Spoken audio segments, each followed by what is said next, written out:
The Anatomy of Life podcast is where we delve into the elements that shape our existence. This is your audio guide on all the building blocks of your life, relationships, purpose, your mind, body, and everything in between. Because at the core of it all is health, the foundation that shapes how we live, we grow, and thrive. Our next two guests are experts in their field of menopause, hormone health, and psychology. You may recognize one of the voices, Anna, who has already been on AOL talking all things perimenopause, menopause, and midlife. And now, sitting here with the wonderful Valerie Loose, and together they are the founders of What Now Transformation. It's an initiative designed for women navigating career changes, becoming a mother, empty nests, midlife, shifts through grief, or moving abroad. I've always joked with my friends and family that I wish we had a manual in life, and I think this just might be close to that concept. So to start us off, Valerie, tell us a bit about yourselves and your background. Thank you, Lexi. It's so nice to be here. Thank you for having us. So I'm Valerie. I'm from Belgium and I'm a mother of 4 kids. My background is in psychology. I'm a master in clinical psychology and a wellness coach. I worked in Belgium for 10 years as a clinical psychologist. And when I moved to Doha in 2012, I shifted my work towards more prevention and holistic health.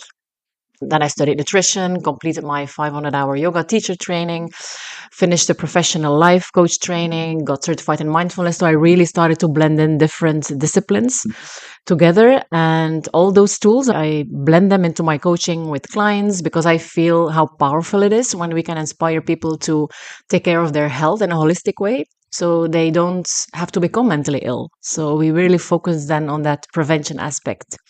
And with my business, Vibrant V, I support women to ease symptoms of stress. So that can come from a transition they're facing from work, from family matters. So they can really feel vitality again, gain resilience, and connect with what they really want in life. And Anna, our listeners already know your voice, but if you could reintroduce yourself and go through your background, tell us about Anna. Thank you so much for having me back. Yes, I'm Anna. I'm the founder of Holistic Midlife, which is a space for women that navigates change and transitions with regard specifically perimenopause, menopause, and beyond. I have been in the fitness and health and wellness field for 20 years plus now. My background is actually in psychology. I'm a certified life coach and I have sports nutrition certifications. Previously, though, in my first career, I was actually a pilot. So that career shift, is one of my transitions actually that's taught me a lot. And I have been through, which I draw upon in this course as well. So let's get us into what is What Now Transformation and who's it for? So What Now is a course about life transitions. Big life changes can be overwhelming, but they are also a really nice opportunity to redefine yourself. It's for all people going through big life changes. For now, we focus only on women, but our attention definitely is to expand it also to men as well. So when we say transitions, it can be anything from starting a new job or a totally new career or rerouting and moving to a new country, but becoming a parent or a mother for the first time, an empty nester like you mentioned before. You know, when your children are leaving home is a huge transition. You feel like you're left behind. It can also be going through grief, and grief comes in so many shapes. You can grieve a person that you've lost, but you can also grieve that sense of loss within yourself. And I think that's something we spoke about in our last conversation. And how did the two of you come together to build What Now Transformation? And what was the initial spark behind the collaboration? We met as we were both in the panel of a wellness community group here in Doha. And we felt we had very similar professional methods we both used with our clients. We connected, we got along, and we also felt both of us live a very holistic life. We both prioritize exercise, healthy food, happiness, taking care of others. So we live what we preach, and this was an initiator to collaborate and bring our experience and our knowledge together. Absolutely. We do definitely walk the walk and talk the talk, or whatever you say. You know, we're both very aligned here. And for us, this course is not just coming in as experts. We see ourselves more like guides on this transformative journey. And this is why we keep drawing, I curate the guests that are on the podcast because every single guest has had a personal story, and that personal story has transitioned into their way of life and what they do for a living. And I really think that that's a calling, that's a path. How did your personal backgrounds and professional experiences influence the development of your program? So I think we both, Anna and I, have faced many transitions and they have taught us a lot. We became so much more resilient and strong through our transitions. For example, for me, I moved to Doha after 2012, after already 7 moves in 8 years due to my husband's professional life. And the move to Doha really threw me back to myself, literally asking myself the question, like, what now? I gave up my job and had no choice than just to listen to that inner voice, like what I want to do. And then also in 22, I moved to Spain for 2 years to transition our 3 daughters back to Europe. And after those 2 years, another move back to Doha without 3 of the 4 kids. So then the empty nest symptoms came up. That's why we wanted to create a course to give others also the same tools we used. And that helped us a lot. And I think it's the same for you, Anna. Absolutely. Yes. As I mentioned previously, I was a pilot. Originally, I was set out in a career in aviation. And then life happened as it does. I had my babies, I had my children, and I quickly realized that I really wanted to be part of them growing up, not flying around the world and missing all that. I wanted to be part of their first steps. There's a lot of first with kids, and it really threw me that I felt so strongly about that I had to go through a transition, from that career woman onto being a stay-at-home mom, basically. And also menopause was a huge life transition for me. In between, there's been moving countries several times. There's been this empty nest. I think between the two of us, we've been through every single life transition there is, honestly. And that's what makes the course so valuable, is because when people take up a course of any sort, they want to make sure that the people, delivering the course are someone that they can trust, someone that they can look to and be like, you understand me because you've been there. What challenges did you face early on in bringing this idea to life, and how did you navigate them together? I think we felt we had so much practical tools, knowledge, experience through our coaching work. And the challenge was that it felt quite overwhelming at first to put it all in one course.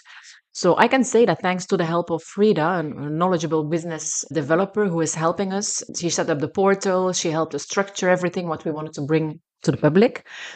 And another challenge was, the recording, doing it as professionally as possible. We had help from a professional photographer, but we did the module recordings ourselves.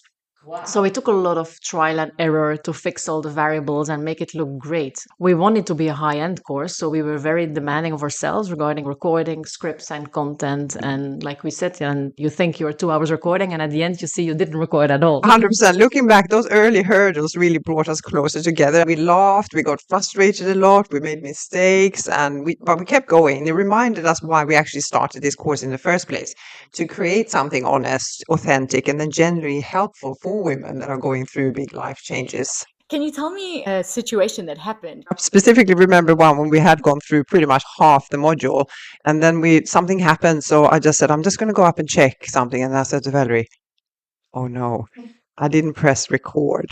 I didn't press start. Yeah, usually we are on a strict time schedule because I have to leave to pick up my son for school. So we had to be finished by 2:00. How do you tailor your program to address the unique needs of women undergoing various life transitions? So we made our course holistic, meaning that we address the whole person, mind, body, spirits, and not just one aspect of transition. So instead of focusing solely on practical steps for external changes like switching a job or relocating, we also focus on psychological relations and even spiritual dimension change. So they all blend together. I'm a health coach, and we do 12 areas of your life. And we talk about spirituality, emotional well-being, mental health, creativity, money, relationships, all of it, eating, fitness. Because a lot of the time people think health is just the absence of disease. And it's actually not. It's more than that. It's how is your sleep? How is your relationship with your partner, whether it's a relationship in career or not? And that's why I said in the beginning, I feel like this is close to a manual for life.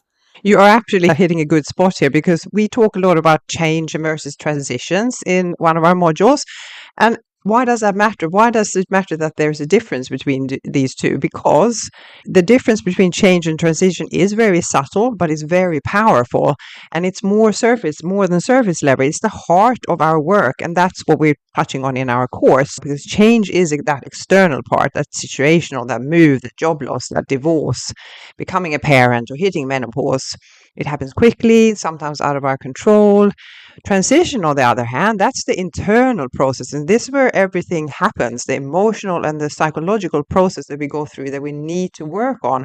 And we need to adjust accordingly to make this transition as positive as possible. And why does it then matter? It's understanding this distinction helps us be kinder to ourselves, really. And just because the changes has happened doesn't mean that we're done. The transition can take time. And if we're acknowledging this, it helps us heal and grow, and eventually we'll move forward with much more clarity and purpose. Absolutely. Turning the page doesn't mean closing the book. It's just turning the page. Can you walk us through how the program is structured? What can participants expect to experience? Absolutely. So the What Now course is a 6-module journey. It's designed to support women to navigate these major life transitions that we already mentioned. It could be career shift, a big move, motherhood, menopause, or an identity shift, becoming that empty nester. We start with grounding work. We help the participants reconnect with themselves through reflection, so very holistic overall, which we mentioned before. We value the clarifications and the self-awareness tools. And from there, we explore key areas like relationships, identity, purpose, emotional resilience. Each module includes a mix of coaching videos. We have real life stories, we have practical tools, journaling prompts, and then exciting worldwide guest speakers. We're super excited about what the speakers we have actually. And the participant can really expect a warm and supportive and honest experience that meets them where they are. And it's not about rushing, it's not like a quick fix, it's about pausing, processing, and then building a life that feels aligned with who you are now. I love how you describe the pause. I feel like, especially women, we rush everything. I have to be here, I have to do this, I have to do it. Blah, blah, blah. And sometimes even the little transitions we were talking about, transitioning from, okay, I've just finished work. Now I have to go and cook. It doesn't have to be major life transitions. Just that transition, leave work at the door, come in and become a wife. That transition in itself, like switch your brain from one hat to the other.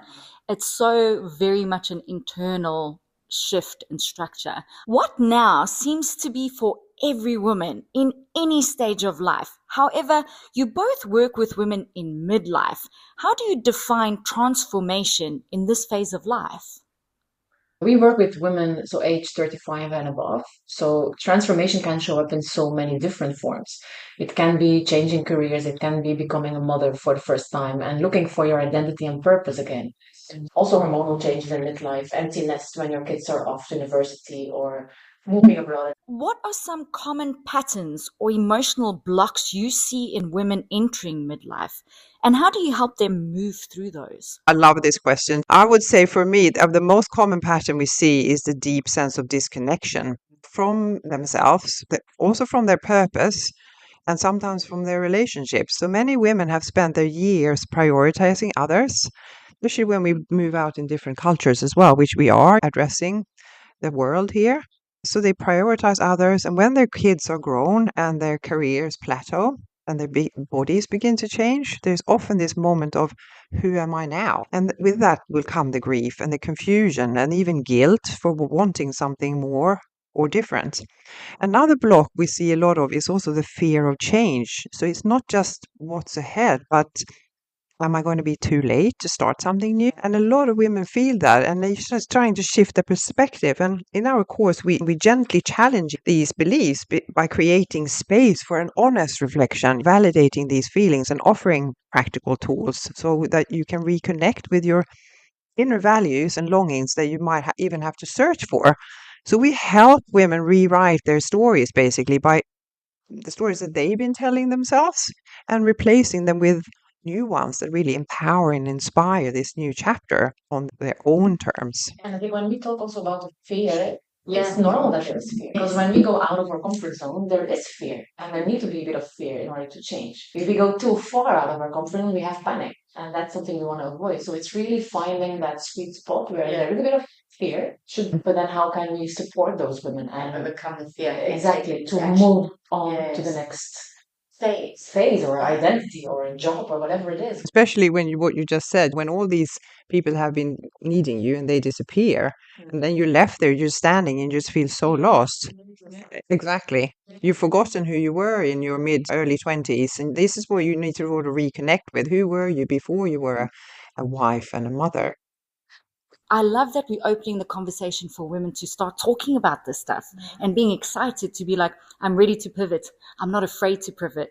And failure is necessary. You have to do it because that's how you grow. That's where your growth is. You're tied to our ego, and our title is what we are as a profession. That's our ego, and that's what the outside world is seeing. Who am I inside without my titles? We had that question in the course. Remember that we asked each other, "Who are you?" It's very powerful because I remember going from my job and obviously a female pilot.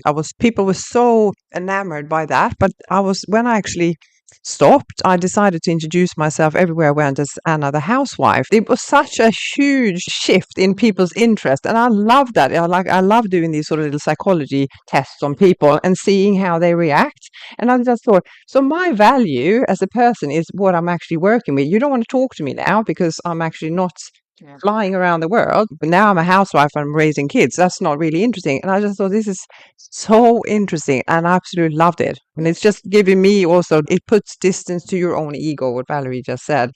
You see yourself in completely different lives and you know what your values are, and that's what matters. It doesn't matter what your title is. And we tend to get that more often. The title seems to land harder with us. This conversation is allowing women to step into their power and say, I'm more than the title. And it brings me to my next question, which is, what strategies do you recommend for maintaining motivation and consistency during challenging times? This is a very broad question. Motivation, I could talk a whole podcast about motivation because we know that motivation is just surface deep. You cannot rely on motivation. So we know also that during transitions, motivation can come and go. So we focus less on pushing through here and more on gentle consistency and self-compassion. And one key strategy we teach is anchoring actions. So you anchor to your values. So when you're clear on your why, something matters to you, it becomes easier to stay engaged. And even when these things feel messy or hard, we also encourage creating small, realistic rituals rather than big, overwhelming goals. Probably you're familiar with all this in your coaching. It can be 5-minute journaling or check-in or a short walk or revisiting your intentions for the week. But these small actions builds trust within yourself. And most importantly, then we remind women that, you're allowed to ebb and flow. Progression is not linear at all. It's cyclical, just like we are. Something on your career. If you don't align your goal with what really matters, you will not keep going on that goal. You will lose the motivation, you will get distracted, you will quit, and then you get frustrated on yourself. So it's so important to look at it and say, okay, what are my values? And maybe the things I'm doing are really valid. If you don't value health, why would you work on going to the gym every day? It's so true that you say that, because besides being in marketing, I also did interior design. And during COVID, I pivoted back into it so that we could survive. And it was a good thing to have as a backup, And I made friends. I was fully online with a company in London, in Chelsea. And there was a woman on there, and she's going to be on the podcast hopefully soon. And I hope she's listening. She knows who she is when she hears this story. And her and I are living as expats. And we both realized that we were working with interior design, kitting out millionaires' homes. And you would think that's glamorous. It just wasn't aligned to my values. I just didn't enjoy it. People were like, why don't you enjoy that? And I was like, it's not what I want. And there was a few jobs along my journey. It just didn't align with my value, because I would love to go to work and I was good at it, but it didn't mean I loved it to the core. It wasn't Lexi, And now I'm doing things. The podcast is the birthing of that whole cycle where I'm like, it's aligned now. I'm creating a community. I'm surrounding myself with the people that speak the same language.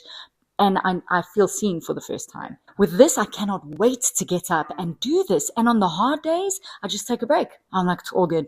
I'm going to take a break, take a deep breath in and go back, What kind of breakthroughs or transformations have you witnessed in your clients? I think one common breakthrough is when women finally are giving themselves permission to slow down and listen to their bodies and stop apologizing for needing to rest or change, or just stop apologizing, period. That shift alone, moving from self-criticism to self-trust, that is life-changing and so powerful.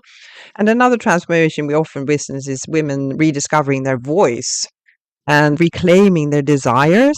And I see this a lot in my practice, whether it's changing careers or setting boundaries or rekindling creativity or prioritizing pleasure for the first time in years. There's a real sense of awakening, and that move from feeling invisible or stuck to feeling grounded, clear, and empowered. And then they can design the next phase of their life with purpose and that joy and happiness we just talked about. Are you able to give us an example of a period in your life where you went through a transition, or maybe you felt invisible as well, and a personal experience you can share? 100%. I would say that was when I went through my start of my perimenopause when I was living back in Brunei in Southeast Asia, because no one knew what I was going through, not even the professional as such. So that I did feel invisible then. And I dug myself out of that because I am that sort of science nerd, and I started doing a lot of research myself. But I've never been a quitter. If I start something, I will finish that project. And yes, I got there in the end, but it took me 6 years. And I was met by a lot of disbelief and no support at all, really. But when I got in there, I felt so powerful when I got there, and I knew what was going on in my body, and I've trusted myself through that. And I had started listening to my body, and that helped me a lot. So I knew my body was guiding me through this. But you don't know that when you're a bit younger. But when you start tuning into that, you know what's right and what's not. At the end of the day, I feel amazing now and powerful, and I'm definitely seen and heard and everything like that. And I love life. So it's a huge transformation. And Val, do you have a similar story? My transition from when I arrived there with 4 kids. So I was there with my husband, and we said, okay, let's find a house in a compound so we can at least, like in Doha, connect with people. And it was just really shocking because everybody lived in their own house. Nobody connected with anyone. Of course, I'm not a native speaker Spanish, so it was already difficult. And there in Madrid, it's like the native speaking people, they stick together. So it was very hard to find community to connect with people. So I really felt invisible. So this was a time that I said, okay, I'm not going to let myself down here. So I really going to find women who are more international and who I can connect with. And I also started working on my wellness journal. So that's when I took the time. I had the time there because I couldn't really do my job except a bit online. So I just created that, and that gave me again that boost. Thank you for sharing those stories with us. What does success look like for you when someone completes the What Now transformation program? So success in the What Now transformation program isn't just about ticking boxes. I think it's really about meaningful personal growth. When someone completes the program, success is they get clarity and confidence. So they have a clear understanding of who they are in this new phase of life, and they feel more confident about navigating what is next. They will gain emotional resilience. They've developed tools to handle uncertainty, stress, and change with more grace, and they will feel less overwhelmed. Like I said, they have the values aligned goals. So they will really have goals that suit their own personal character. They've set intentional goals that feel authentic and energizing and not pressure driven. So that's an important one. They will have connection and belonging, sustainable habits. So they've built small supportive routines around well-being, reflection, and action that really can carry them forward. And I think the last one is also empowerment, because most of all, they feel empowered, not stuck in their transition. That's very important for us. And that they know they have the tools and the inner resources to move forward with purpose. What feedback have you received from participants, and how has it influenced the evolution of the program? What we did was actually asking our clients what they needed or what they wanted to see in a course. And that was one of the first and one of the most important steps we took early on. Instead of assuming we had all the answers, which we might have thought we had, we listened. We listened to their frustrations, to their hopes, and then the gaps that felt in these existing support that they had at the moment. So their insights really helped shape everything from the structure and the tone to the kinds of tools that we've included. It's also reminded us that women don't really want to have more pressure or more fixes. They don't want to fix themselves. They really want a space to reflect and reconnect and to be met with compassion and honesty. So that feedback continues to guide how we grow and how we adapt this program today. Because it is an ongoing process. This course is also an ongoing course. We're just in the infancy now. You'll watch us when we're toddlers and teenagers and moving on through the years.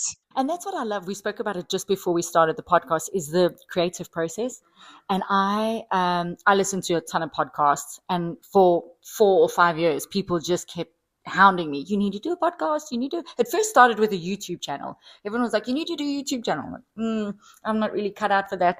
But podcasting kind of spoke to me because yes, you can be video, but I prefer to be audio right now, and I'll graduate and I will become a teenager, and then I'll have YouTube, and then I'll evolve. And so right now I'm just really liking where I'm at with the creative process, and it gets me up in the morning. And I really wish that anyone listening find that in your life, because there's nothing like it. There really is nothing like it. And you can breathe again.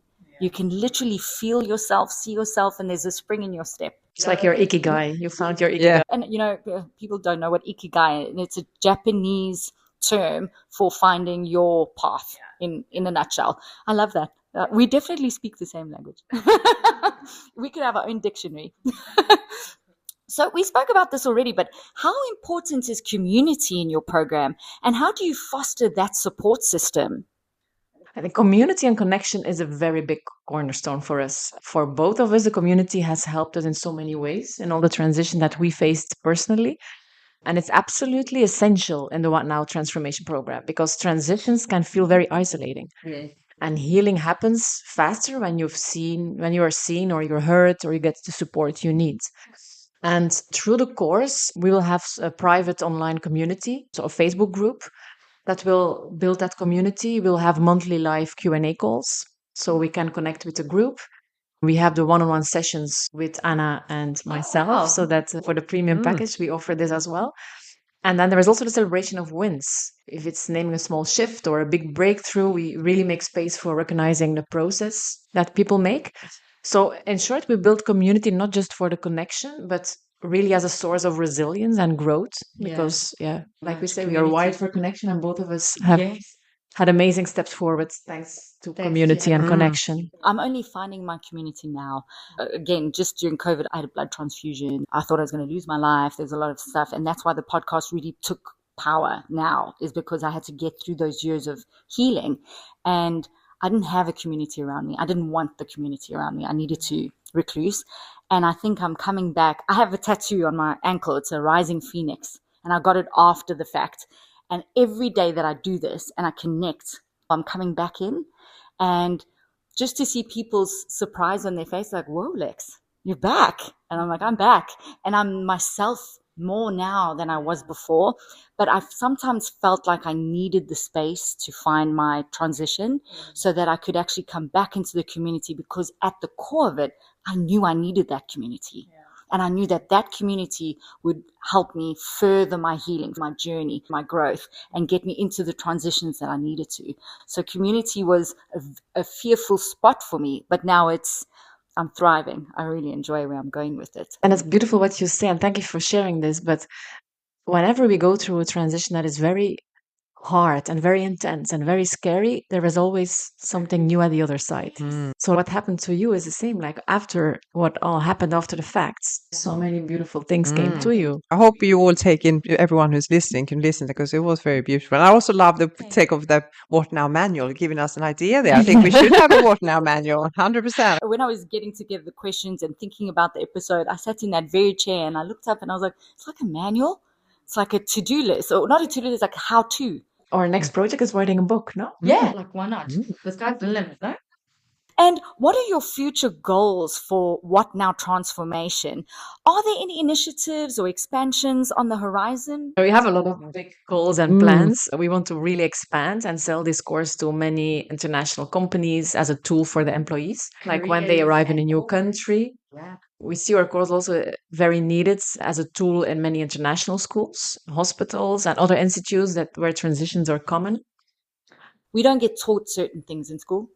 And I feel like this is a new curriculum. and it needs to be implemented in school, just like the financials.